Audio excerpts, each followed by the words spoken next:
And we are They're live. already starting. Greetings, readers and travelers and listeners alike. My name is Richie Stevens. I'm Joel. Got a little late Sorry. on the delay there, Joel. Come on, man. But Dude, welcome just to got back to another. my chair. We're Hey, good. hey, don't backtalk me. I'll throw you into a vending machine. But this is Chattin Stats, and we're very excited because tonight we are celebrating the release of the audiobook for a little series from Legion Publishers called Apocalypse Grand System Vending, which I don't know about you guys. I heard this book is pretty freaking good. And by I heard, I mean I read it. I haven't listened to the audio yet because it just came out today.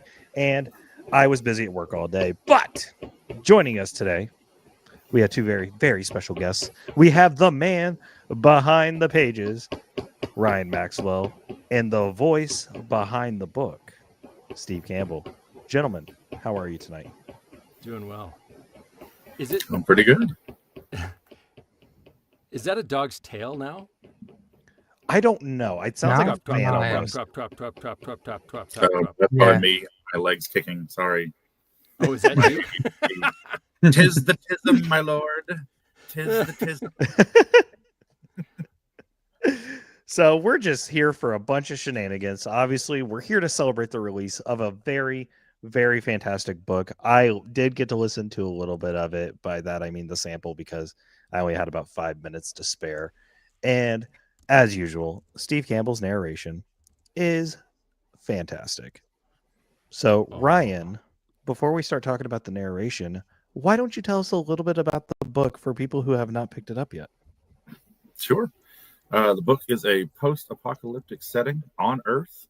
I was told a long time ago by somebody who I think I respect, because I can't remember who it was off the top of my head, that I should write what I know. So I put the setting here in Dallas, which is nearby where I'm at. I don't live in Dallas, because anybody who knows the DFW area knows why you don't live in Dallas.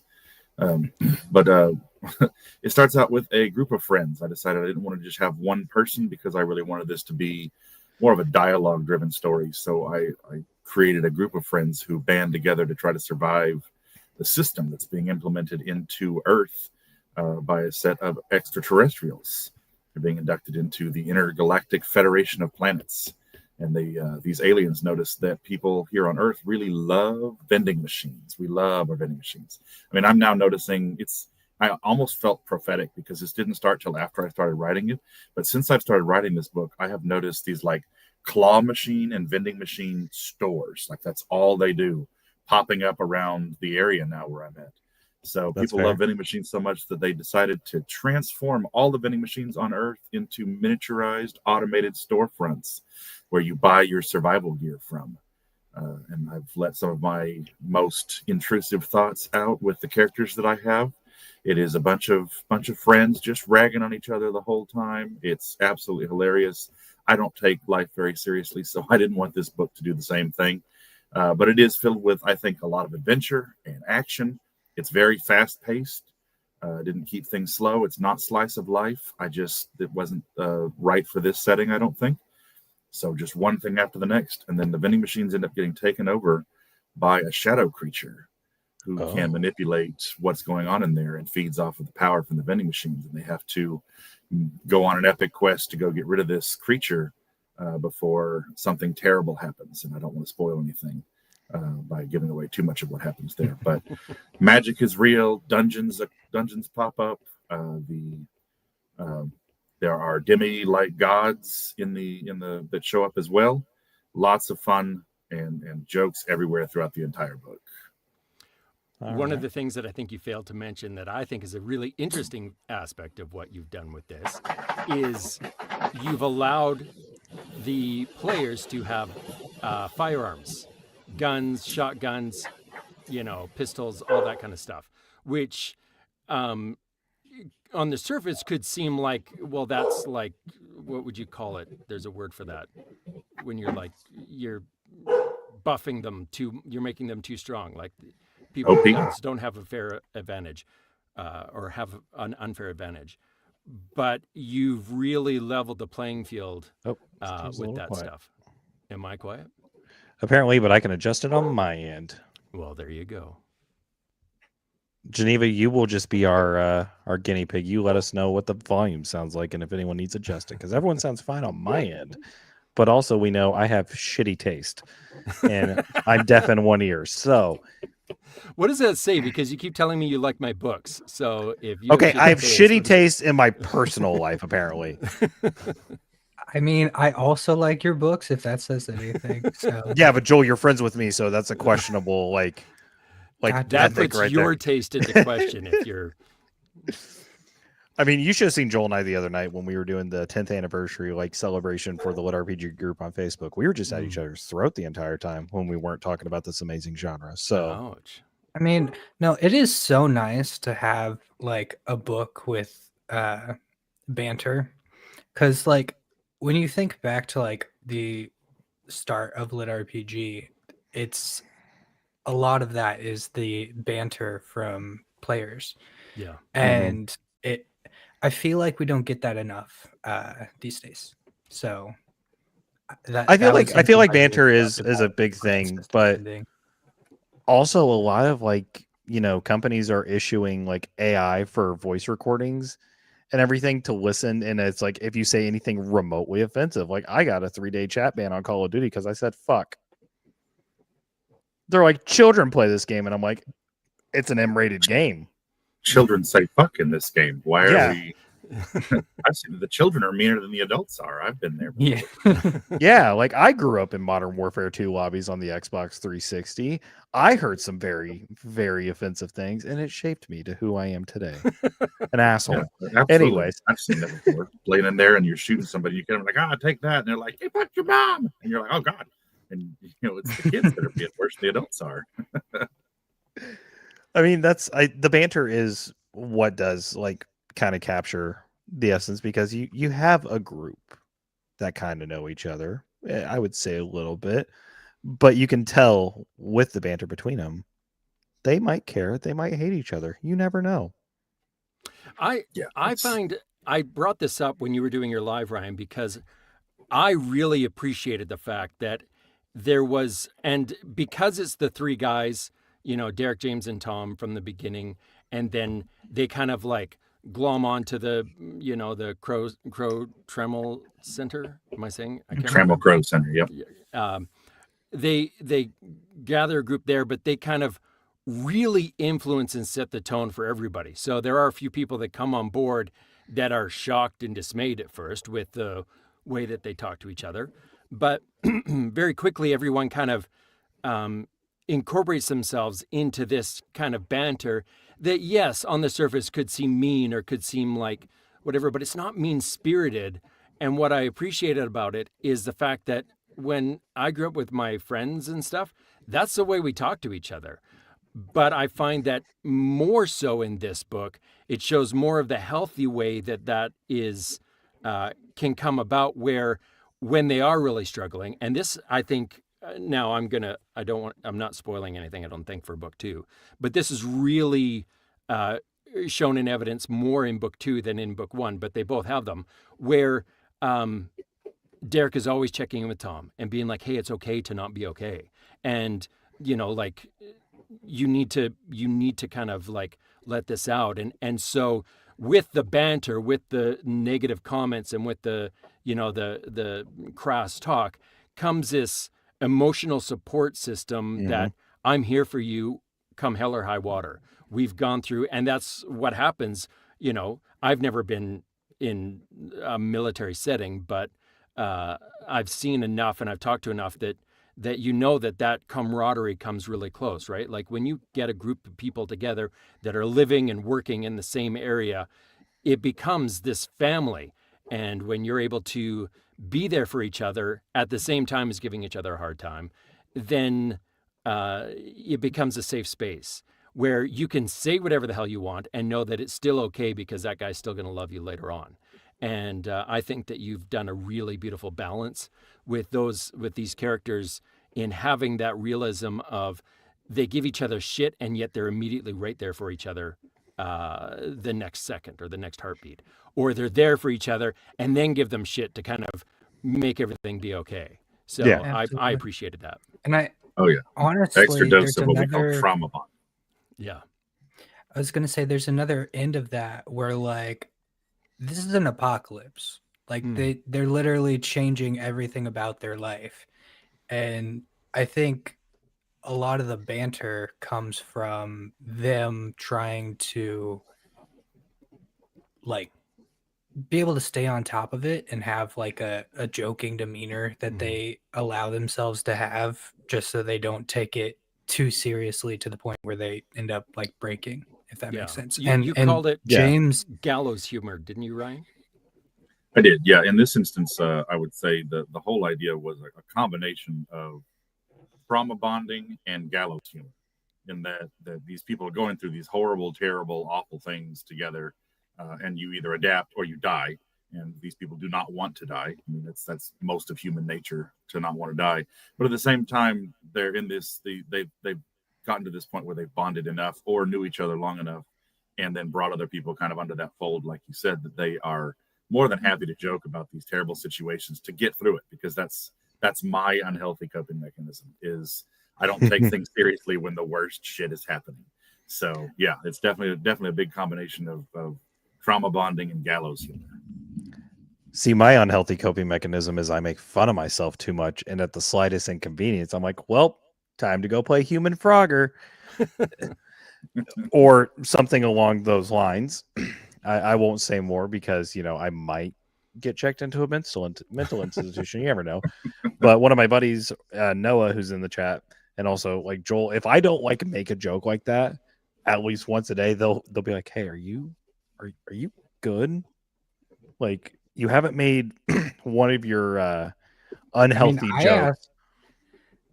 I ask him if he's good if he makes the joke. I'm like, he does ask me if I'm good if I make the joke, but if I don't make the joke like in a certain amount of time, or if like I'm just really quiet, they're like, you good? You're not being your normal self, which my normal self low is hanging not. fruit is fruit. You got to take advantage of all of them. Yeah. So Geneva's got a question in the chat, which we will get to here in a second. She did make a comment of she had to pause the listening to the audiobook just to be here. So for that, Geneva, we thank you and we appreciate that. Please do not throw a chair at me or anything. Also, I shaved. You can see it now. It doesn't look bad. It's beautiful. So that way I don't get yelled at. But she had a question for Steve. Which character voice is your favorite and why is it Kira?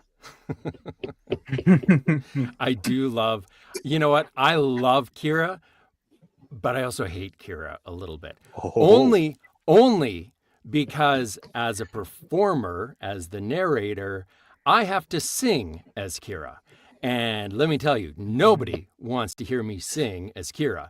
So that's a very humbling experience and was really hard for me. We took a fair chunk of time trying to figure out how to get her to sing and what wrote a whole song. Well, yeah, because we were fighting with trying to get the tone of what the musicality of it is going to be. Even though it's only a couple of lines, you still have to have some sort of like musical rhythm to what you're singing.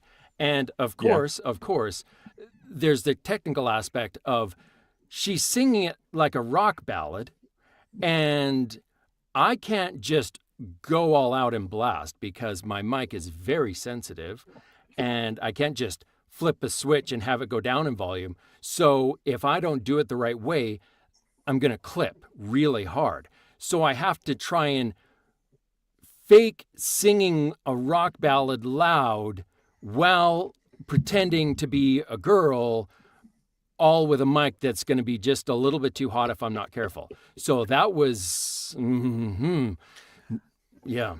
So I do have a question for you, Steve, really quickly on the narration side of things. As you know, I am becoming a narrator myself. Very excited for this journey. Yay! But I can't remember if it was at Guildify Con, if it was you or if it was Neil Helligers that talked about like when people were getting into it, they would spend like all this money like to get like a mic, and once you get into like your sound compression area, like you could hear like the blood pumping through like your your veins and everything because the mic was that sensitive. Also, hi Kachan, I see you behind Joel.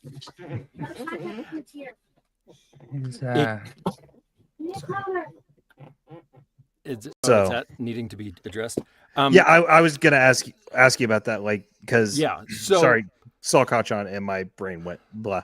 Yeah, and then I heard someone else talking, and I'm like, what's happening now? Okay, so I don't know if I talked about that or he talked about that, because I'm sure we both have at many different instances, because it does come up. Condenser mics, large diaphragm mics are known for picking up stuff. Getting a super, super expensive mic is not the way to go. And I'm talking about like $2,000, $3,000, $5,000 mic. Just because they are so hypersensitive. And unless you're able to really treat your room, which is the more important thing than a high quality mic, it is going to make it very difficult. And even when you do treat your room and have it all perfect or whatever, yeah, there are issues. I know Travis Baldry was one of the ones that had bought this beautiful Neumann mic and was so excited about it. And he specifically talked about how he could just hear the blood going on through his body as he was quiet. And I have, like, mine's not a crazy, I love my mic. It's a workhorse mic. It's a Rode NT1A. And it has a really great sound from my voice specifically, I find. But it is one of those things that, even though, like, my mic, I think you can get it for like between $100 and $200. And it still is super, super sensitive, so that if you kind of brush your hand against fabric, right? Like if I do this or I scratch my nose, it's going to get picked up. So you have to be very conscientious of how you're moving, where you're moving, and then being careful about what your room sounds like. Because as I'm sure you can tell from your room, with a lot of, like, it's a larger room, but it's got a lot of walls with nothing on them. And so that splashback is what's going to cause a lot more noise. So room treatment is, I would say, 10 times more important than mic quality.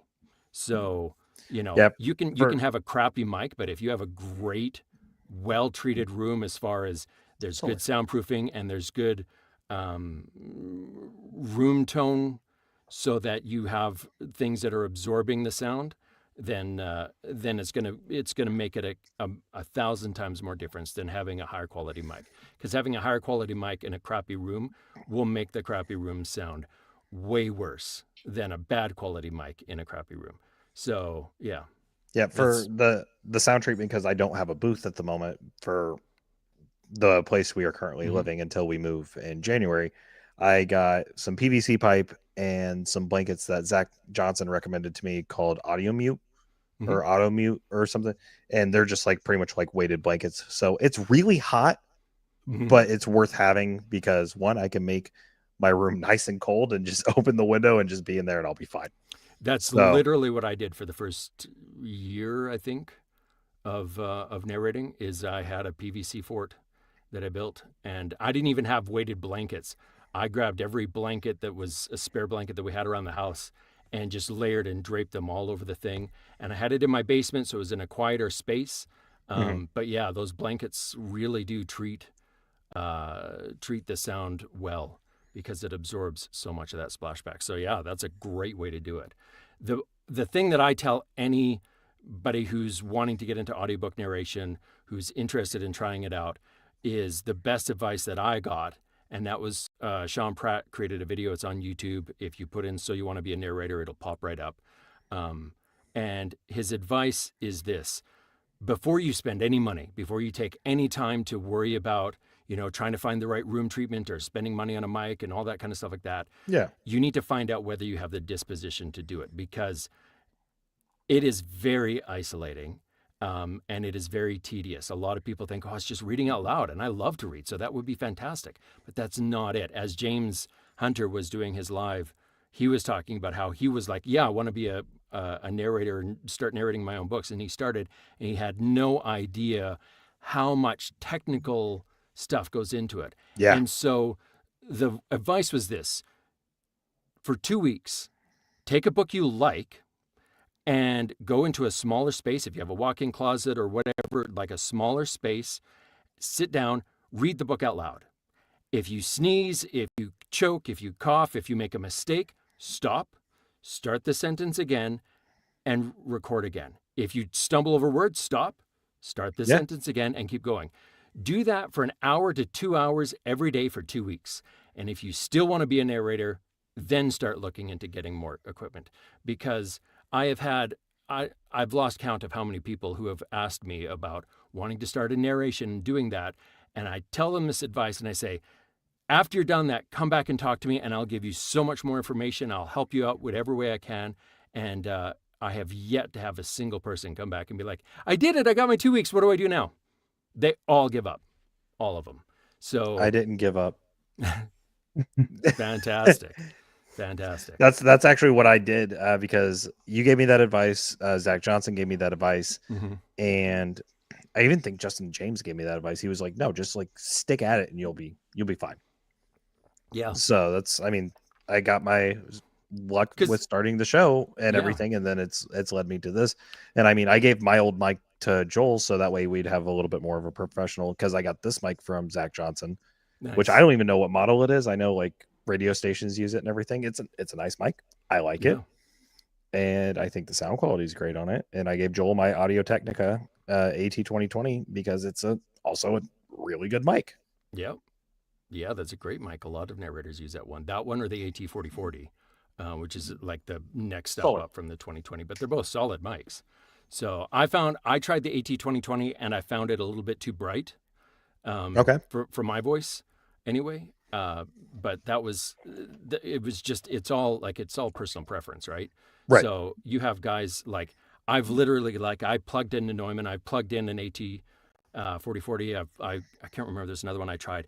And because I was like, I need to get a better mic. I have to have, like, I'm a professional now. I should have a much better mic.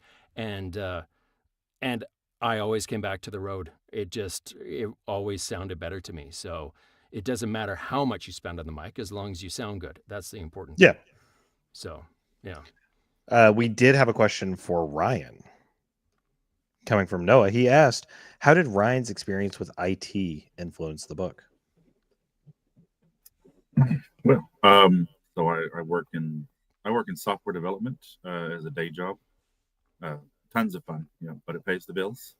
And so I utilize that as kind of the basis for the three initial characters. I'll say, I don't want to say three main characters because Tom is really supposed to be the force. That's the main character. But I had them working for a software development company that made video games in Dallas. All that's made up. That's not real. There's not an Underdark. There's not a game called I can't remember the name of the games that I gave them now because that's been a while. But those aren't real. But the experience they share is real, and a lot of that was just to kind of give a background and a reason that they know what they know about certain things and have a lot of the information that they have. But I did give a very special little homage to my software development / IT office background in the prologue for book 3. So when that comes out, everyone will get to see that I did know what I was talking about when I say I know what happens in an IT office with a bunch of software developers. So I'm terrified to read that, but I'm also very excited. Yeah, it was good. It's a good intro and opening for sure. I really loved it. It leads more into the background of what happens with the system and where some of these things that are happening are coming from. Absolutely no spoilers. Not even gonna go into that, but it definitely highlights the office atmosphere of an IT office. Okay, nice. I'm all for that.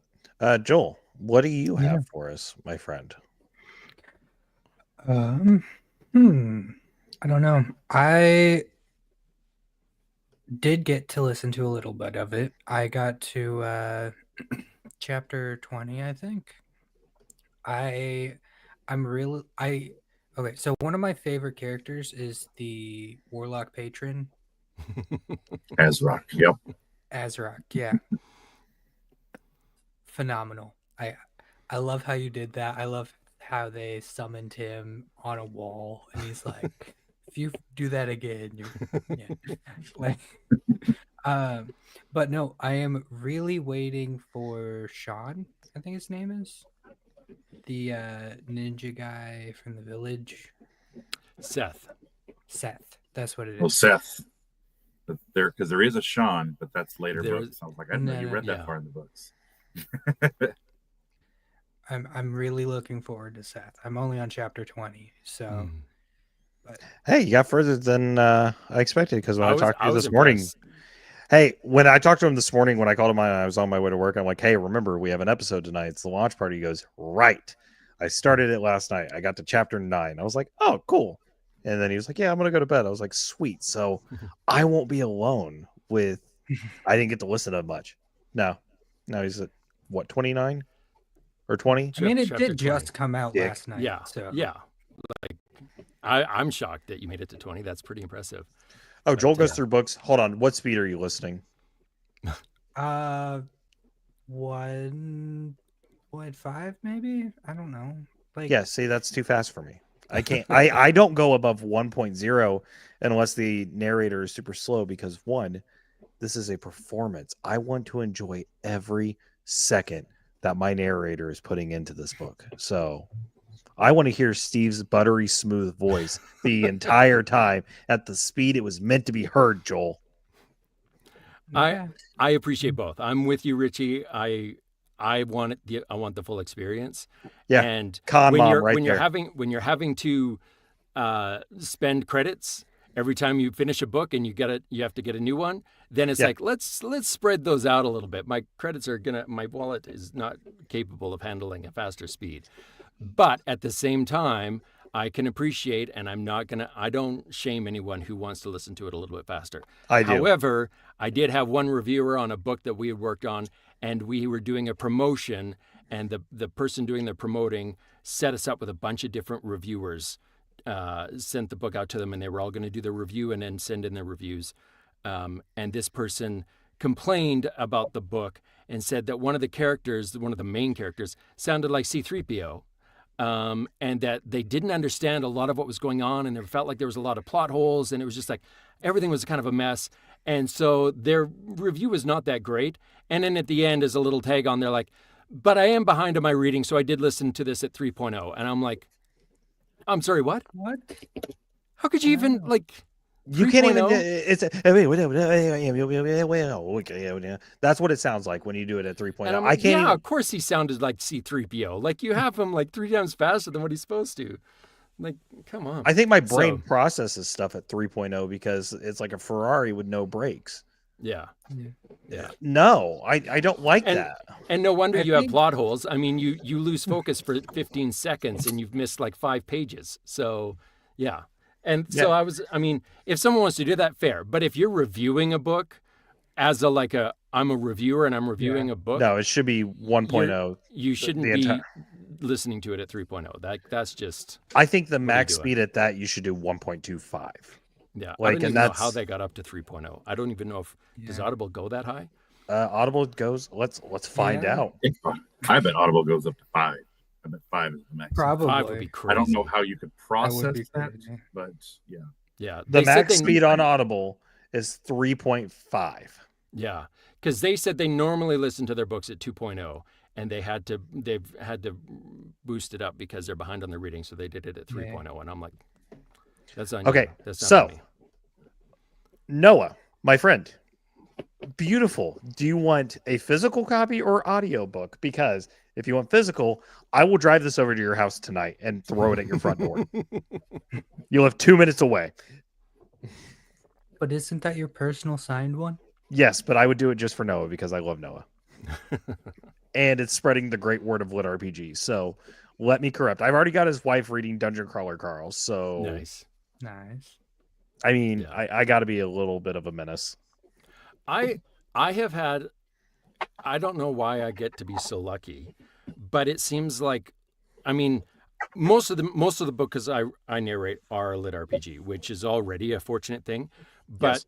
lately, it seems like all I'm doing is dark comedy post-apocalyptic books, and I'm loving it because it's got like this. I love the comedy in them. I love post-apocalypse has always been something of a fascination for me. But yeah, like doing Grand System Vending, Discount Dan isn't quite post-apocalyptic, but it is sort of apocalyptic, and It's got that like it's a game, obviously. Like it's got the back the rooms back and room kind of thing. Yeah. But it Which, has like do I put the rope the back dark on? humor, right? Like the really dark, kind of crazy humor, and then one that doesn't have the humor but is still a really great book that I just finished doing, and ironically, again has this purple themed cover is Rift Warden Academy, and That's also on my shelf over there. by Craig Hamilton. Great book. And again, sort of this post-apocalyptic world, right? And then, another one that's similar to that is Industrial Strength Magic by Macronomicon. That one, holy hell! I got the cinematic audio version of it on the Soundbook Theater app because I was like, nope, Steve Campbell's heading this one. I got to pick up the best version of it possible. And so I'm getting really fortunate to have all of these series that I'm getting to do that are in the same vein. And I'm like, I feel like I'm being typecast in like the best way. So my question is then, like, because like one of the first books I heard you narrate was Death's Favorite Warlock from Charles Dean, which fantastic series. If you guys haven't read it, go pick it up, please. Go anything Steve Campbell blesses us, like blesses our ear holes with, is something I recommend. I see Pop's in the chat. He doesn't do audiobooks. Pop, do audiobooks. Like join the cult. It's fine. Pop bought this audiobook. Oh, Pop did buy this audiobook? Yeah. Okay, Yeah. I think hold on. It is a little colder in my room. I think hell froze over. Holy shit. He was that is drawn amazing. to the dark side by this book. So yeah. Well, it's now he's got to. I know he's already read Discount Dan, but now he's got to go and listen to Discount Dan. Oh, I think we've corrupted Pop. You know what, Pop? You don't get banned tonight. You get to stay. So, but where would you put like Second Chance Swordsman? Because it's a regression series, obviously, because it does like go like from the beginning it goes back, but it's not really that apocalypse setting. It's not in my opinion, because it's more high pre-apocalypse, right? Like, yeah, because the apocalypse kind of happens when the Demon King shows up, which is at the very beginning of the book, so I'm not giving anything away. But the Demon King comes, that would be the apocalyptical part. And so it's like then everyone dies. Yeah. He gets sent back 5 years. So now he's pre-apocalypse. So it's an apocalypse regression. So he talks about how there's going to be an apocalypse and all the bad stuff that had happened that he's trying to prevent. So you have aspects of that, I suppose, but I wouldn't call it an apocalyptic. Excuse me, I wouldn't call it an apocalyptic book in that frame of reference. It's not the post-apocalyptic; it's pre-apocalyptic. Right. So it's trying to prevent the apocalypse. Yeah. Whereas all of these other books, the apocalypse has already happened. Another one is The Stitched Worlds I got to do, which was another Macronomicon book. And that one was super cool. And similar to what is going on in Grand System Vending, in Earth is incorporated into the intergalactic portion, except in that one, it's a planet that absorbs other planets, and then they all get smushed and then stitched together to become a larger planet that incorporates more people from every planet and society that they absorb. And now humans are the first, they're the next iteration of planets to be absorbed. And the first book is them going through the tutorial training scenario to prepare them to be able to integrate into society as part of the Stitched Worlds. And so that one, again, is another apocalyptic one that has a lot of really funny humor. There's one part where he pulls out, like, I got to do my Christian Bale impression because he had, he wanted to, like, he was trying to intimidate someone, and he pulls out his Batman. He's like, "Where are they?" And so I got to try and do that as good as I could. Oh, with his we got to get you on a version. chat with Noah then, because Noah and I have this debate about Christian Bale's Batman. Mm. And I have the hot take of I do not like the Dark Knight trilogy. I think it's a bad trilogy. I don't think they're good movies. Now, And I think that they're great movies, but I am not a fan of Christian Bale as the that's as the kind Batman. of Noah's opinion is he doesn't like Batman Begins is No, my favorite apparently of we the need to be trilogy. friends. I don't know. Oh, Noah's one of my best friends. Love him to death. We're actually probably going to play Rainbow Six Siege after this because Nice. we've just been talking comic books for the past like 2 hours. But where was I going with this? You were talking about the Dark Knight. And Oh, yeah, Dark Knight realistic world. shit movies. Like I only care about the villains. I don't care about Christian Bale's performance as Batman in the movies. Which why would I have a Batman movie if I'm not going to care about Batman? Plain and simple. I think that there's aspects of how Batman is created with Ra's al Ghul and how he's portrayed and conveyed and developed that is good, but just Christian Bale's not. If I'm going to see a comic book movie, I want comic book bullshit. Okay, so here's the question though: better or worse than George Clooney? I like the campiness of the George Clooney movie for Batman and Robin. I think George Clooney's Batman, not necessarily the worst. You're okay with the nipples? I'm okay with it. Val Kilmer's suit has nipples. Everyone forgets about that. I wasn't a fan of them there either. Val Kilmer is actually did they get my bigger then? favorite. Like they were. I don't know. But we got getting questions. off topic. Yeah, we are. That's just part of. No, that's just part of the utility belt. I mean, you've got bat shark repellent. You've got the batarangs. You've got bat nips. I mean, you've got to have all the bat nips stuff going on when you're in there. So we will go for Ryan for this one. Geneva asked Ryan, is there a part you are most looking forward to / enjoyed the most if in book one, hearing brought to life? No spoilers. Obviously, we'll have Alaron come in with the shrapnel popcorn, throwing it around. I've got to say, I don't think what I will say will be spoilers. I mean, they are. It's quite literally impossible not to say what my favorite thing brought to life is without saying what the thing is. So my two of my favorite things in this book are on. I think they're on opposite ends of the spectrum. They're the scene where Azrak is first summoned is like all tens for me on one of my favorite scenes from any of the books that I've done. And I knew that when I gave this to Steve, I was like, I don't want to say this needs to be a certain way, but this kind of needs to be a certain way. You said it needs to be a certain way. You weren't exactly clear on what that way was, but you were very clear that there was a correct way and an incorrect way. Yeah, just keep going, Steve. I'll tell you when you get it. That was kind of what it came down to. But yes, that was one of my favorite scenes. And Steve, like absolutely killed it. I listened to that again today, and I actually listened to it 3 times today because I was like, this is one of my favorite things of all time that and I thought it was hilarious because I was like, I wonder what would happen if we did this, putting it on the wall instead of the floor. And everybody's always like, oh, they just have magic powers and they're all powerful. I was like, well, what if he fucking wasn't? What happened? What if he was like, oh, I'm all that in a bag of chips, and then got humbled a little bit right in the first few seconds of what happens? And then on the polar opposite end of the spectrum, I didn't think it was going to be a big deal for me when Steve did this, but there's a really sad scene at almost the end of the book where there's a eulogy given.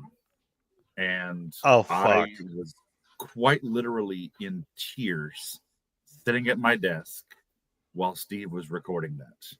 And I was like, oh my God, what the fuck is wrong with me? Why am I crying right now? But it was absolutely moving. It wasn't even how I wrote it. It was literally just Steve doing Steve and doing like I just wrote it as, we got to do some kind of nice thing when people die, right? And put that in there, and I was like, I want to make this powerful and moving and blah blah blah blah blah at the time, and wrote it out and did all these things. And then Steve took it and was like, I bet I can make that fucker cry. And then he did. That was not what was going through my head. And I actually I have to disagree, because I think your writing in that was just, I still I feel like I'm almost shaking even thinking about it, because when I recorded that, it hit hard for me. And we mentioned it earlier, but that part, and if anybody's ever listened or hung out in Discord when I'm recording live, I'm lucky if I get a sentence or two out before I have to stop and redo it. And I'm constantly stopping, and trying to overanalyze it and think about, did I do that sentence right? Or I'll make a mistake and I'll have to go back. And then I'm I think I can do that better. And I keep working it until I feel like I got it. But that eulogy, I think I did the entire thing in one take. And it's a long eulogy. And it was so incredibly powerful. I was moved while doing it. And I thought, shit, this is too much. I'm putting too much into this eulogy. But then that was going through my head as I was doing it. But then I thought, no, these people have just been through hell on earth and lost some people that are so close and so dear to them. There is no way that this guy is not going to give this eulogy and not be emotional about what he's saying and not feel every fucking word. And so I let myself feel every word of that eulogy as I was recording it. And I haven't listened to it back. I haven't listened back to it, but I was very proud of it at the time. And I thought, I don't care if I was concerned that Podium was going to come back and be like, you got to record that again. This was too much. They didn't, thankfully. But I just was like, I don't care. I don't care if they don't like it. I'm going to fight. If they come back with it, I'm going to fight them and be like, please, you have to let this through, because I feel like it was important to have it be that raw. And it felt really raw at the time. So yeah, I love that. I love that scene. I am not mentally prepared for that. I know exactly what scene it was, and I opened the book and I had my bookmark there because I think I had to stop there when I was going through it, and I was, oh shit. Because Steve, like you said, Ryan did an amazing job with that. He really did. Yeah. So Ryan, really give yourself some fucking credit. Yeah. I mean, I'm telling you, I love it too, and I'm proud of I'm proud of almost everything I put in these books, and I'm only going to say almost because there were a few things where I was like, is this too many dick shots? Did I use the word penis too many times or different words for it? But at the same time, yeah, no, I was definitely happy with that. But it feels like it almost felt like when I was writing it, while it was moving and it was powerful and it was emotional for me, that it wasn't what it could have been, in the fact that Steve took that and just pushed it to the next level. So if you have read the book, if you've gotten to that scene where there's a eulogy and you were like, this is really powerful and emotional, you better get your hankies ready for when you hear Steve read it, because it was transformed. I might have to just go ahead and get to the scene so I can mentally prepare myself. Because maybe, but I feel like if you just skip to it and just listen to it, it might not have the same gravitas as when you go through what they went through. True. You're at that emotional state of being prepared. It's I remember one time a friend of mine, 8 Mile, had just come out. And he was like, oh, guys, this is the scene. This is so incredible, blah, blah, blah. And he talked about the big end rap battle between Eminem and Clarence, Anthony Mack.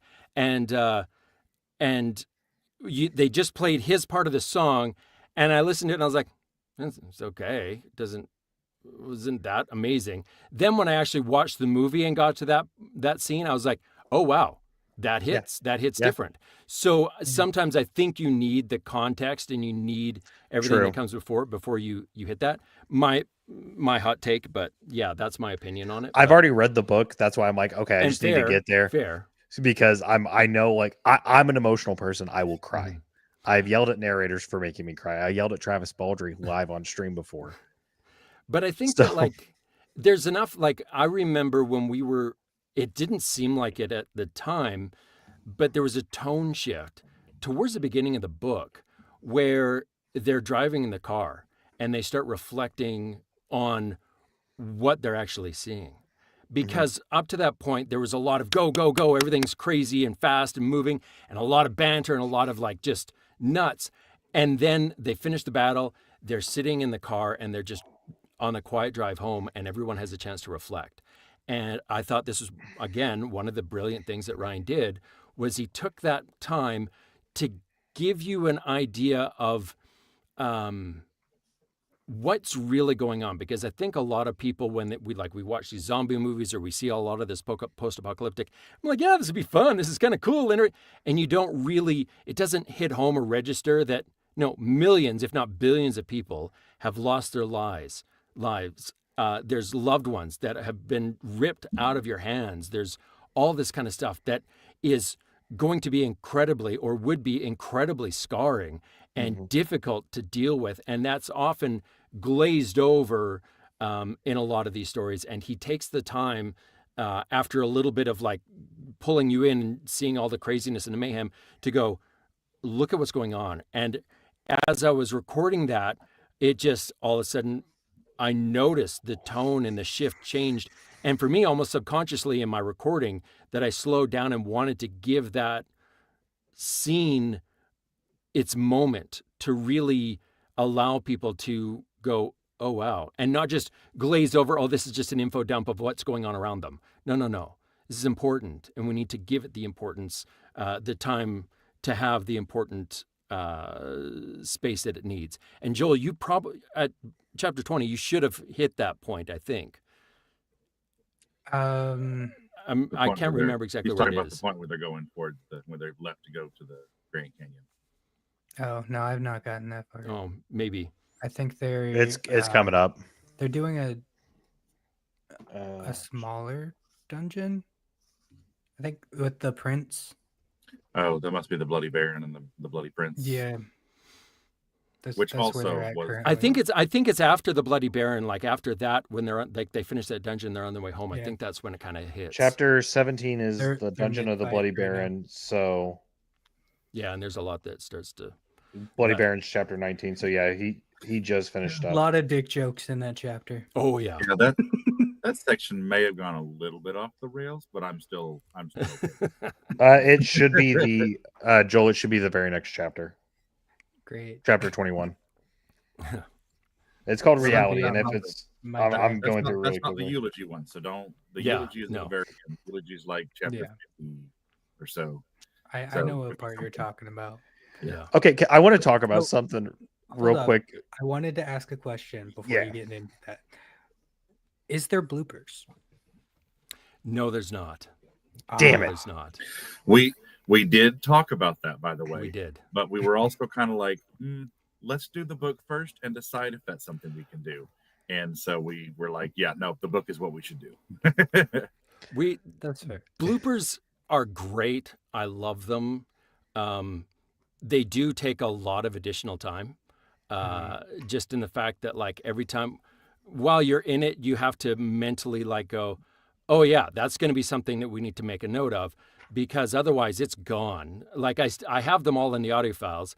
And if someone wants to rifle through all of the excerpted audio that's been edited out, I'm sure they could find some stuff, but we are talking about hundreds of hours, I'm sure, of audio. Yeah. That you would have to go through to try and find little nuggets here and there. But yeah, it is something that like I have to be ready for and be conscious of, because I have to mark it and be like, either have someone in my Discord go, that's funny, or, oh, I'm laughing here, and then go, okay, well, then I need to add that to it. And as luck would have it, I have to still be recording while that blooper is going on, because if I stop it and then we say something funny or something humorous goes on, it's not going to be in the recording. That's so fair.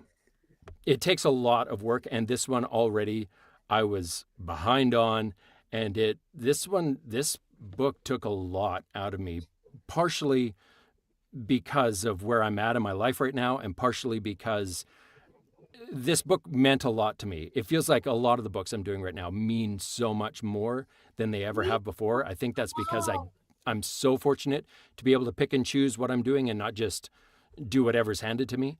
And so when you have a book that like Ryan has, Ryan poured his heart and soul into the series. I can tell. Oh, yeah. It's dripping off of every page.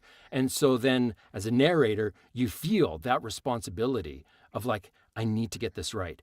And one of the blessings and curses of doing books laden with humor is comedy is all about timing and delivery.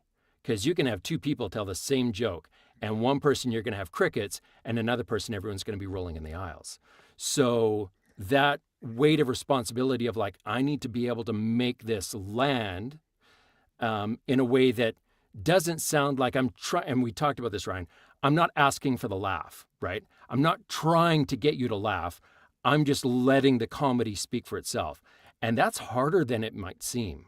It's why so many great comedians make incredible dramatic movies with the rare times that they do, right? Like you look at Robin Williams, comic genius. When he would do a movie like Dead Poet Society or Good Will Hunting where he plays it straight, he's genius at it because he knows timing and delivery, right? Jim Carrey is another person who has all this crazy comedy stuff, and then he does something like Man on the Moon, or he does something else where it's The Truman Show, where he has to play it a little bit more straight, and he has these moments Number of 27. just brilliance. Yeah. So that's where it gets really hard, and I get like anxious and like, ooh, I have to hit it right, and I'll like re-record and re-record and re-record because I'm trying to find exactly that sweet spot of like, there's a right way. There might be 5 right ways, but I want to find the very best way to make that comedy land or make that joke hit in a way that doesn't seem obvious and overt, so that people go, oh, that was corny, that was cheesy. And sometimes with slapstick and dick jokes, that can get really old really quickly if you're not careful about how you handle it, right? So this one took a lot. And I love it, and I'm so happy that I got to do it.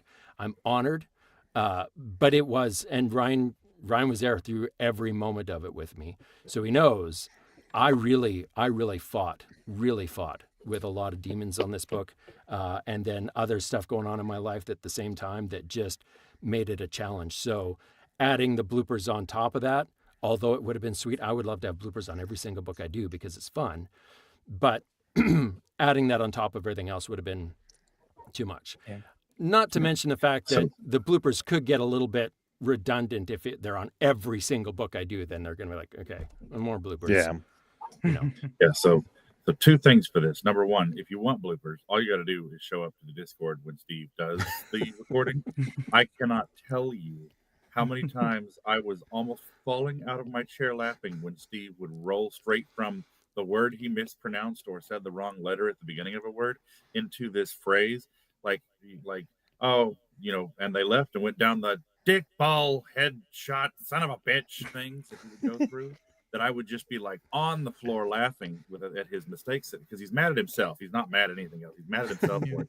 But I am so happy that my mic was muted the whole time, because Steve would have been like, you need to shut the hell up now because this is too much. And then to follow up on what he was saying though about those timing things, it's really incredible working with Steve because he knows the timing or knows when to recognize those things that are happening. There was one specific scene, and I listened to it today, and because I was there for literally every second that he recorded, I understand, and I have these memories now. I have flashbacks every time I listen to a certain part, and I was like, oh, I remember that time we did da da da. But there was a scene, it's very early in the book, where it's chapter 1, I believe, or maybe chapter 2, where where the guys have gotten in the car and they're driving down the road, and they're just running goblins over at this point, and one of them jumps out onto the car and starts stabbing at it, and then looks at his knife and is like, well, and then keeps stabbing, and he eventually gets knocked off by the windshield wipers. And Steve actually paused when he got to the next section because he's like, I know what you're doing here. You're slowly having him hit the little windshield wiper fluid button and then pull his hand back down slowly in this moment that needs to be comedically timed just right. So it was really incredible to see his recognition of those moments that I threw them in there as passing because my brain went, this would be funny if it was in a movie, but you can't see it in a movie, so you've got to get that tone just right for those jokes that are supposed to land in a certain way when they're not maybe not as obvious as someone just calling someone a shithead in the middle of a fight or whatever. So it was really incredible to get to work with him in these moments where I was like, what am I here for? I don't have to tell you what's happening. You seem to know all this stuff just fine. But that was the brilliance of your writing, is the fact that scene, as I read it through, was like, it just, because when I'm prepping a book, I'm doing it very quickly, because I mean, there's like lots of words and lots of stuff to go through, and I'm recording one book while I'm prepping another. And if I don't want to live my entire life reading from dawn until dusk and then beyond, I have to take some time to just, so I speed read through some of that stuff and try and get some of the major points.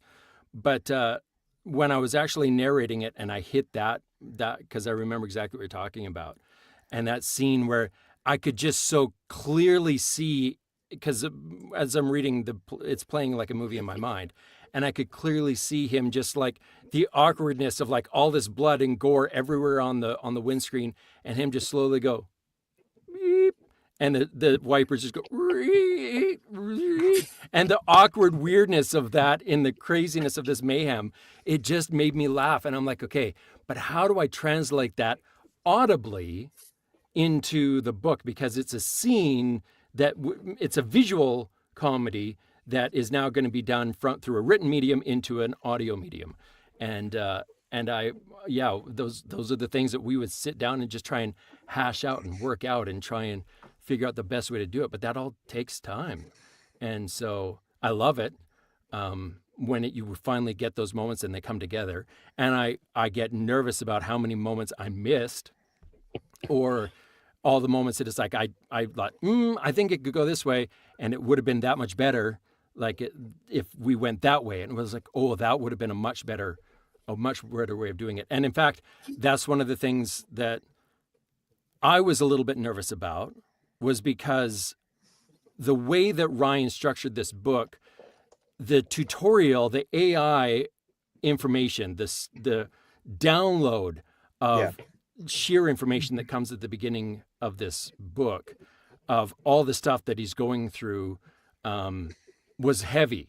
I think I looked at it in the first 70 minutes of the audio, I think 50 minutes of it is AI information.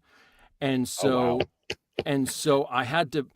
I was struggling with like, how do we make this not just seem like a boring info dump that like, if someone's into that, they're gonna enjoy every single moment of it. But not everyone loves a crunchy lit RPG. They're like, too much stats. There's too much stats.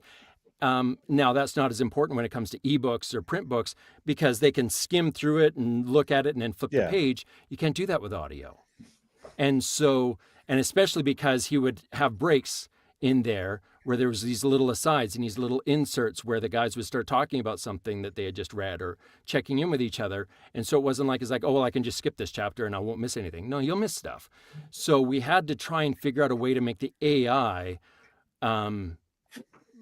be entertaining enough that it wasn't just a slog to go through all of this stuff. And I think we ended up re-recording that first hour and a half or hour, what was it, 4 or 5 different times. We ended up re-recording that whole section. I know that the AI is one of my favorite characters in this because we dubbed her happy, cheerful HR safety video lady in our responses, and it's my god. I mean, if it means anything, it didn't feel like a slog to me. It seems like they went through fast enough, and because of the breaks where they're like, "Oh, you'll get there," like they're just bantering back and forth. It sort of broke it up. Yeah, because they talk about what a slog it is to go through all of that stuff. Yeah, I also I had to specifically mention. So you could should So- probably ask Rich. I was getting ready to ask you a question, Joel, because you've been reading the genre for quite a while. got me in back in 2019, like mid 2019. And back then it felt like the books were a lot more crunchy. Like, you know, you had the stats every so often, they weren't saved for the end of the chapter, but now it feels like a lot of authors are going away from the crunchy because a lot of the audience is enjoying the crunchiness.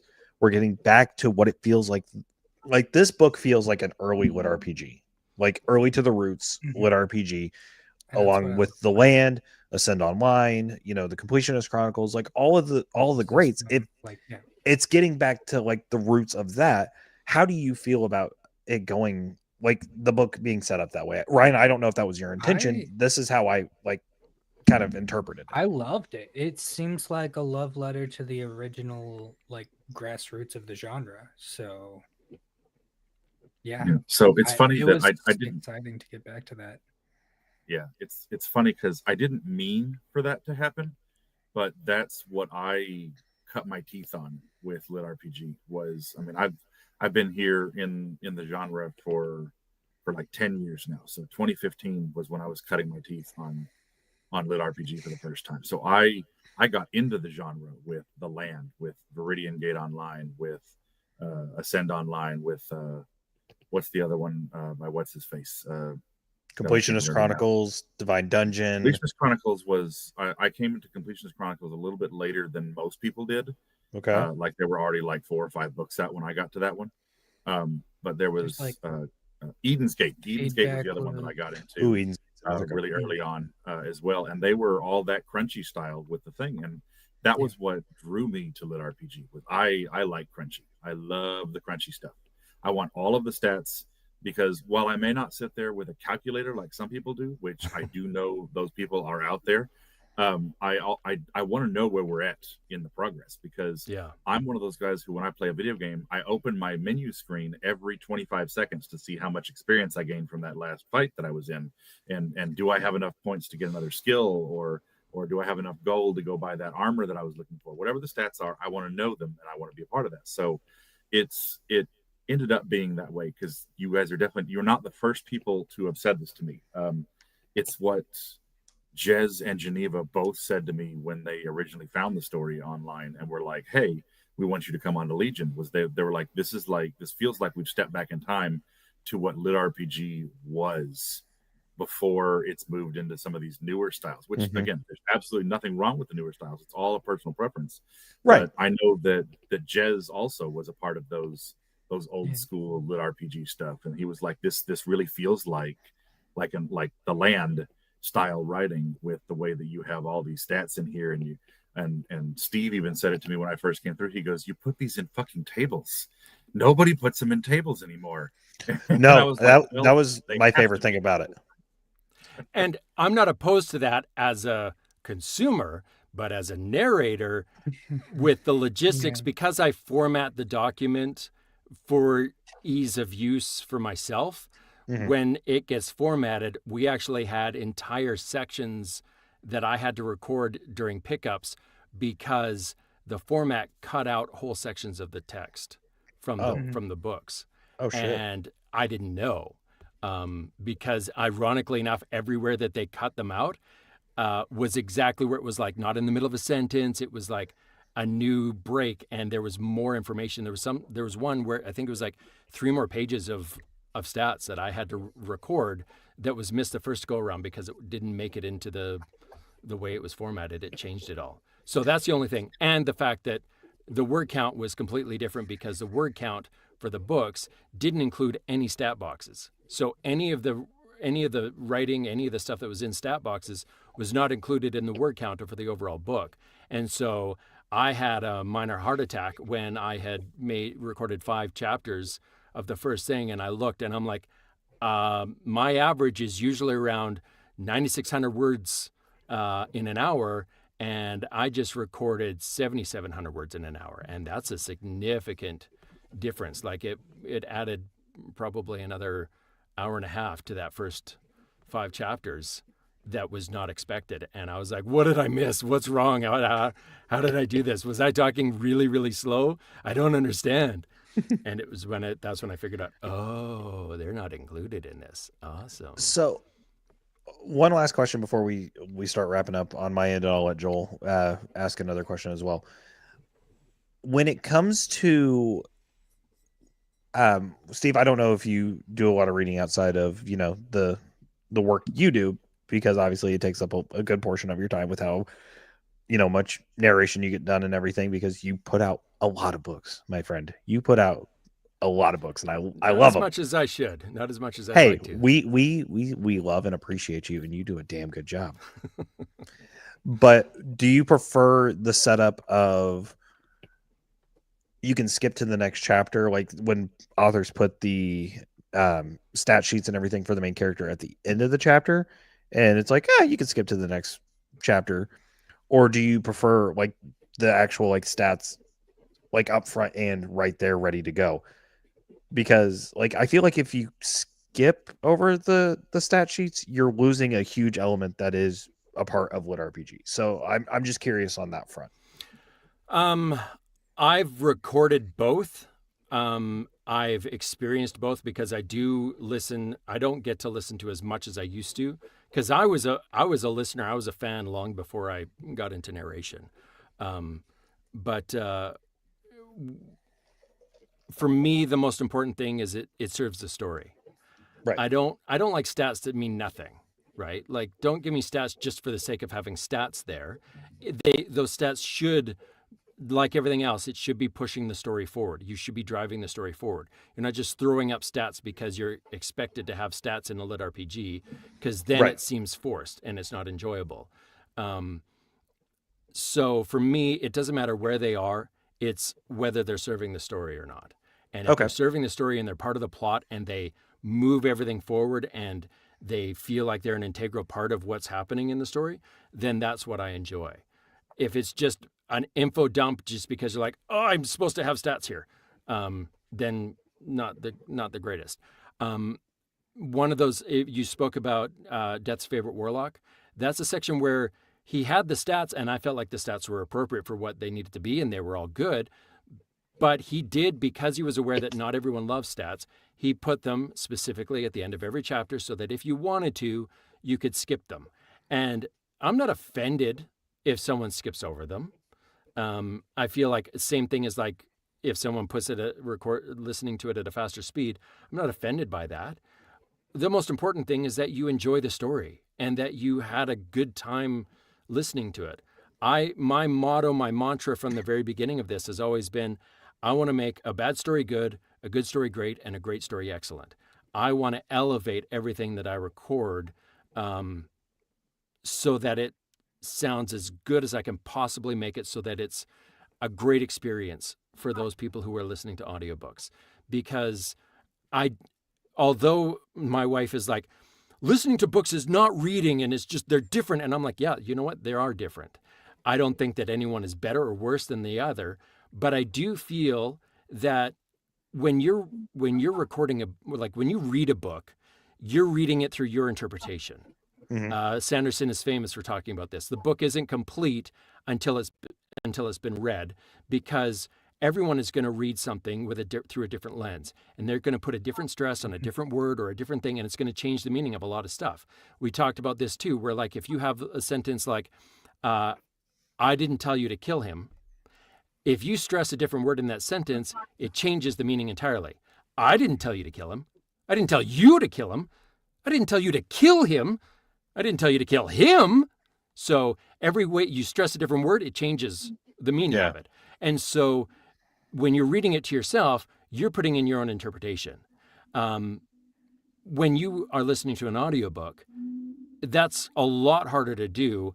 And what ends up happening is the narrator, whether they're trying to or not, inevitably, they're putting their interpretation into what they've read, so that now when you're listening to an audiobook, it's not just Ryan Maxwell's Grand System Vending. It is Ryan Maxwell's Grand System Vending through the eyes or through the lens of Steve Campbell. Now, that's a huge weight and responsibility as a narrator, at least for me, because I don't want my lens to taint or to color that story so much that it's unrecognizable to Ryan. I want the intention of what he wrote to shine through my lens. so that I'm magnifying it and make it that much brighter. And so that's the goal, in my opinion, of what a narrator should be doing. And that's why I feel like when someone listens to an audiobook, it should be a different experience than just reading the book for yourself, because you're getting someone's interpretation. And God, I hope that the interpretation that I give to everything that I do is going to be one that enriches the experience and doesn't detract from the experience. Yeah. It's Does that funny make sense? because Steve and I got really close during this whole process. Yeah. Like, we found out we're basically the same person separated at birth. Twinnies. We've had so many similar life experiences. It's not funny. And it was hard for me to see Steve go through some of this when he was trying to record this, because he did feel all of that pressure to be like, this needs to be a certain way and a certain thing. And all I could keep telling him was the same thing over and over again was, Steve, I fucking love this. And it's going so well that you just need to do it the way that you're doing it, because you're on the right path. But at the same time, I understood the way from the conversations we had. Okay, I see where you're coming from with this, that I'm slightly jaded in the fact that I'm right there with you going through and doing this and going and saying, oh, it's just great. It's amazing. It's wonderful. It's all these things. While I'm not the professional that is recording these and saying, no, there's these things that you're not quite understanding. But it was really, really incredible for me to get to be a part of that journey, where Steve and I would just talk sometimes after, we would just chat through Messenger on occasion, where it was like, this is tough. I'm feeling all this pressure. And I'm like, I know you're feeling the pressure. How the fuck do you think I felt when Jez was like, write 3 of them and get it done now? And, and I was trying to relate my same feelings to this, where with book 1, I was told this needs to be edited. This needs to be good before we send it to the dev editors or any of the other editors. And I got to a point where I almost burnt out and quit, because I read through the book more than 10 times on my own. And the only thing I could think to myself is, why can't I see what's wrong with this? Because I've been doing these things. And Steve is going through the same thing, where it's like, I'm feeling all this pressure to get this done, because there's this level of pressure of, it needs to be a certain way. It needs to be a certain level of professionalism. It needs to be a certain level of good, that I would just literally just start sending a message going, hey, Steve, checking in on you. Love you, buddy. Let me know if you need anything. And it was amazing to get to be there through that whole journey together, where we could try to relate in the same ways that we had gone through some of those things, but at the same time, then trauma bond as well with some of the things that had happened to us in the past. And like both Steve and I grew up with a pretty religious background. And I say pretty religious as trying to understate how religious our backgrounds were.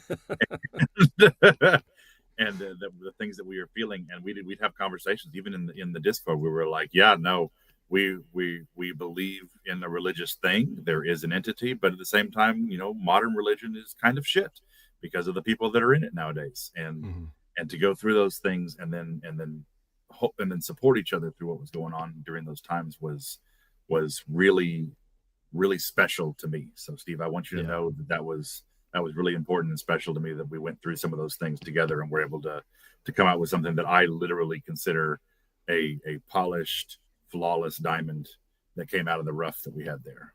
Yeah, no, and it was an amazing experience to get to do that. And it is one of those things where this is book 1, right? And so everything that we're doing, you're doing like, I don't want to just, you're not like they tell authors, don't write to an audience, write for yourself, write for your own enjoyment. But at the same time, that's a little bit harder when you're the narrator, because it's not just me. It's not just my words. These are Ryan's words. And I'm trying to do my best to make Ryan's book everything that not only he wants it to be, but also something that's going to be marketable and successful, so that the listeners go, yeah, I want this and I love this, right? So I'm keeping both of those in my mind, trying to go, okay, that's how I need it to work out. And so when I'm working through that and trying to figure that out, and I don't have anything to fall back on, where like, there are times when I pick a voice or I choose a voice for a character that I'm like, I think this is the right voice for this character. And then it gets in the hands of the listeners and we're like, we want him to fucking die. We hate him. He sounds so irritating and obnoxious. And I'm like, oh no. And so you have to try and find that balance of like, I really want this to work, and I think it's going to be great. But sometimes what you think is going to be great doesn't land the way you think it's going to with the audience. And so there's that added pressure. Now, book 2, once you receive some of the like feedback and you go, okay, I'm a little bit more confident because everything that I did, people enjoyed, we got some good reviews, everything's going, that becomes a lot easier to go, okay, I can trust myself. And weirdly, you would think after all these years that I would just trust myself more, but it almost feels like there's more pressure the further I get in my career than there was at the beginning of my career, because you know more. Quick shout out: War Book 2 of Grand System Vending is available for pre-order now. Go pre-order it if you've already read Book 1. What is it? In the back of in the back of your book, it says that War is ready for pre-order. So I'm just going off of that. I don't even know if there's been a cover reveal yet. I've seen the cover. Out to anybody. I haven't, but yeah, I sent it to Steve because I saw it. Steve. Hey, it says pre-order now in the back of the book. Geneva, were you lying to me? Did you just make me look like an idiot? Anyways, I mean, I just make myself look like an idiot when I talk about crunchy stats. Anyways, Joel, I'm gonna let you wrap us up before we go to our final question of the night. I will say, it seems like you guys had a lot of pressure on you to get this book out, but on that note, I am enjoying it. I think it's phenomenal.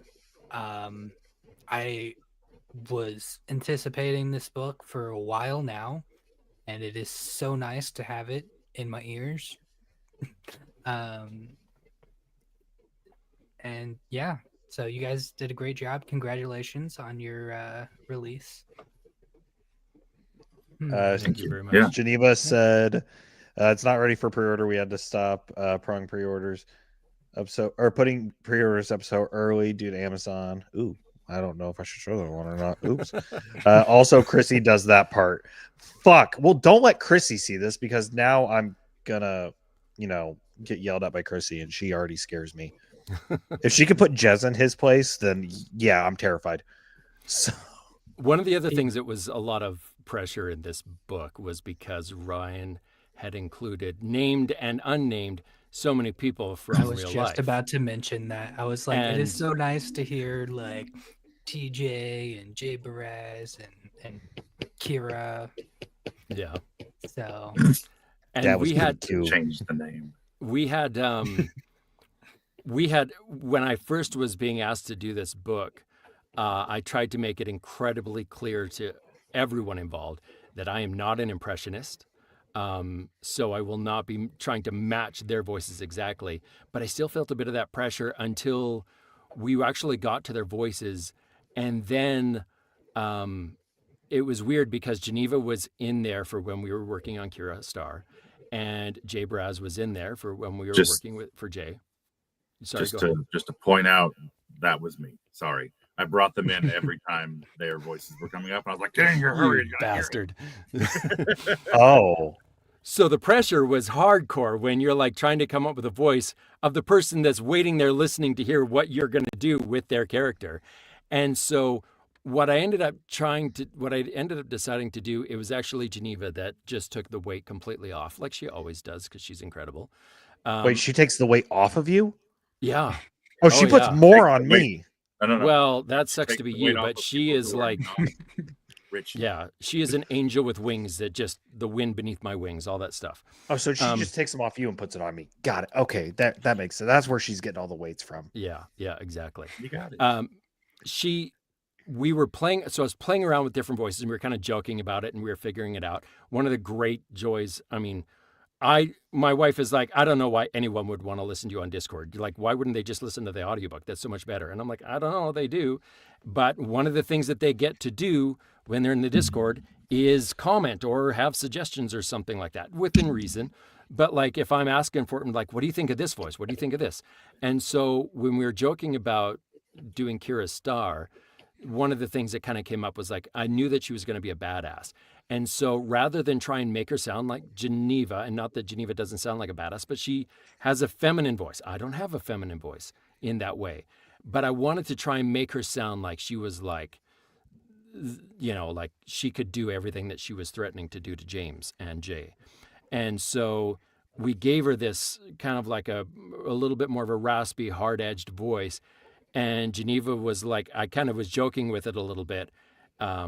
And Geneva was like, I am 100% okay with sounding like that because she sounds like a fucking badass. And I was like, That's awesome. that works. So let's have the spirit of Geneva without trying to sound exactly like Geneva. So then when I was given that permission, it was a lot easier for me to do Geneva, to do Jay, you know, to work in that. Brian was a little bit, I know Brian's going to hate it. Brian won't just ever hear because- it, just so we're clear, because Brian Yeah. doesn't read or listen to anybody else's books. So you're totally Well, there you safe. go. I don't even But- think he reads Quest Academy. It's okay. I was always proud of my Irish accent, and at DragonCon he was like, "Your fucking Irish accent sucks. So you can't don't use an accent around me." So And are so- you talking about the guild leader, Brian? Brian No, Norton. As well, Brian the guild Norton? administrator, Brian. Yeah, that's Yeah. Brian Norton. Yeah. Okay. And so I know if he ever listens to it, he's gonna like, oh, but It's I'm okay. okay He's with never that. heard my impression of him, and I'm very thankful for that. So we don't talk about that. So Yeah. because then he'll just, you know, put me on a leash and walk me around because I'll be his bitch forever. So yeah, but I mean, it was fun, and there is a weightiness to trying to figure out, well, how are you going to do, you know, TJ? How are you going to do Jay? How are you going to do Jazz? How are you going to do Geneva? And then there was other people. This was a big one that came up, a little Easter egg for you. There was a character in the book that I said their name a certain way, and they're mentioned, I don't even know how many times in the book. And then I got the pickups back, and they said, "You're saying that name wrong. You need to say it correctly." And I was like, this is going to be a lot of work. Mm. And Ryan had just happened to check in with me about, I'd asked him about something else in the book. And then I was just as an afterthought, I was like, "Oh yeah, by the way, blah, blah, blah, blah." And he's like, "What? No, you cannot change that. That was very specific about her name being that way. That's very important." And I was like, "Oh, right. I do remember that conversation. Okay, well, I'm going to have to let them know that we are not saying that name." I don't know if it's okay to say the name or not, but It is, yeah. yeah. So we had it was Brianna, and they're like, no, you don't call her Brianna. It's Brianna. And I was like, I am not. I always read it as Brianna. Yeah, soon. And they I were mean, like, no, it's That Brianna. was her fucking name, and she was unfortunately a very, very close friend of mine who just passed away earlier this year in March. And I was like, do not fucking change that name, because the dedication in book 3 is to her, since she passed away, since I was writing these books. So yeah, I was like, don't you dare change that name. Yeah. So I was very grateful that I had, in passing, because we were talking about something else, and I was like, oh, I have so many pickups. In fact, this is one of the ones, and I just kind of mentioned it to Ryan, and he's like, don't you dare fucking change that name. And I was like, oh, right, okay, shit. All right, good thing I happened to mention that, because that would have really sucked to do all that work and then have to Ryan lose his shit on me. Yeah, All it's right. funny because we had 2 of those. We had my favorite thing about Kira's voice was when we were doing it, and I think this helped Steve with a lot of his pressure as well, is that he would get to a point where he would be like testing the water, and I was like, just do it stupid and see what it sounds like. And so we got to Kira's voice, and I was like, do it sexy. and then he was like, oh, this is what it sounds like, sexy. And both Geneva and I were on the call, and we're like, that's fucking it. Do it sexy. Yeah. All right. Well, so I know we're going over our time a little bit because I was going to try to make it about an hour and 15 because I know Joel's got to start getting ready for work. Yeah. So we're going to do the final wrap up question, which Joel, we've not done this question in a hot minute, and I just thought to do it. It is, you're sucked into a lit RPG world of some kind, or D&D, whatever. What is your preferred class and race? Because you do get to pick them. So Joel, I'll start with you because I know you have yours. Yeah. I'm going to go with the same as my Tommy boy here and go Warlock because I love Warlock. Race? I don't know. Human, elf. Okay. All right. And we'll kick it to Ryan next. Yeah, I have this one too, because I've been asked this question outside multiple times by people. My class is going to be War Cleric or Cleric of War, because it's a safe thing. For me, it's a safety thing. Clerics have offensive and healing spells, so when I hurt myself and get owies, I can heal myself, and at the same time can deal out a punishment that is literally divine. And I think so. Race is harder for me, but I would probably pick a you know what? Screw it. I would pick dwarf. I gotta keep going for the dwarf. Plus, they're awful nice and sturdy. The only thing that I hate about it is is the short legs. That's the thing that I'm not used to, because I'm a pretty tall human being, and so getting to be down that short will probably be a little bit weird for me. But dwarf are really stocky and sturdy, and I'm all about not dying when it comes to getting sucked into another world. Fair enough. Mr. Steve Campbell, over to you. So ironically enough, I have never been asked this question. Oh, I know. So I'm like, oh shit, I have to actually come up with an answer. And I just in the last couple of years have had the opportunity to play a couple of D&D games, and so I am not as familiar with it. It was like, as Ryan and I were talking, it was like we were told about how like it was full on devil worship to play D&D when we were kids. It was never ever allowed. I was told that too. I told my mom, hey, I'm still playing it. I literally, for the longest time, probably into my 20s, maybe even 30s, thought it was like an arcade game. I did not know it was a role-playing RPG, like tabletop type thing.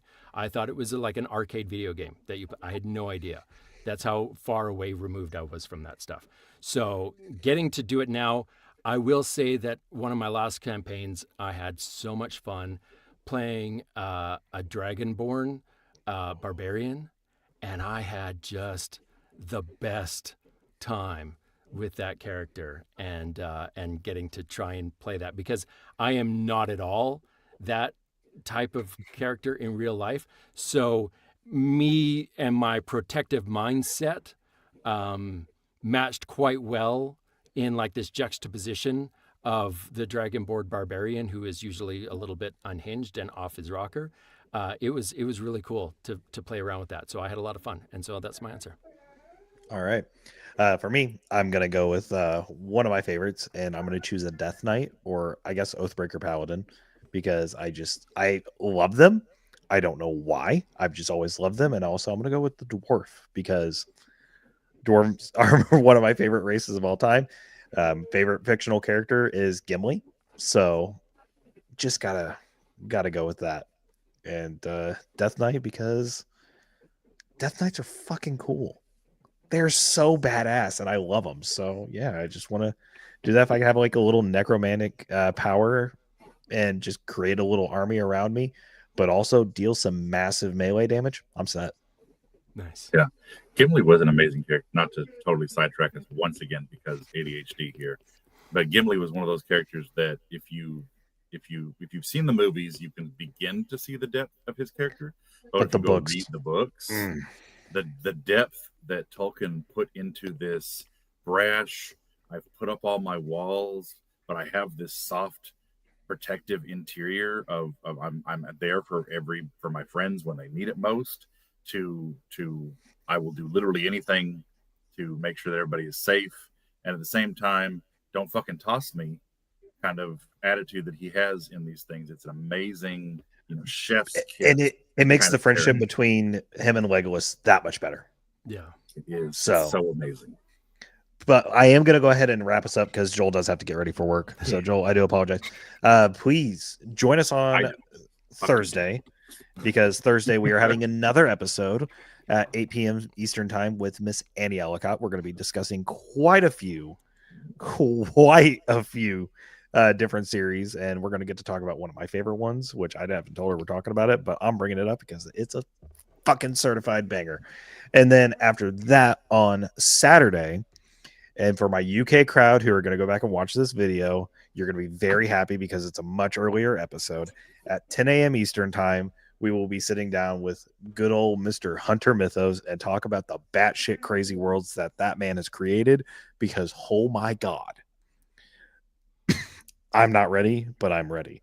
And then coming up on Saturday the 8th at 7 p.m. Eastern time, we are going to be sitting down with audiobook legend Mr. Luke Daniels, which I'm very excited for that one. And some of the stuff we talked about with you tonight, Steve, we're actually going to be reiterating with him because I want to hear his interpretation on the lens and everything. So that was a good thing. So I'm very thankful you brought that, because I was like, oh, I got to get other narrators' perspective on this, because it all does come back to that lens of like how you perceive it. Yeah. So number one, thank you for that. And also thank you guys for tuning in tonight. Congratulations on the release. And I can't wait to dive into it. I'm going to have to put my book on hold. Sorry, Harmon Cooper, but I got to go pick this book up. So everyone, I hope you have an amazing night. And Joel, I was gonna say, and you, audience, should go get Grand System Vending. Oh, did I not iterate that? No. Yeah. Hey, if you're watching the stream, go pick it up now. I Now. agree. Pop's picking up the audio. So should you. Everyone, I hope you have an amazing night. Thank you all for tuning in, and we will see you next time. Bye.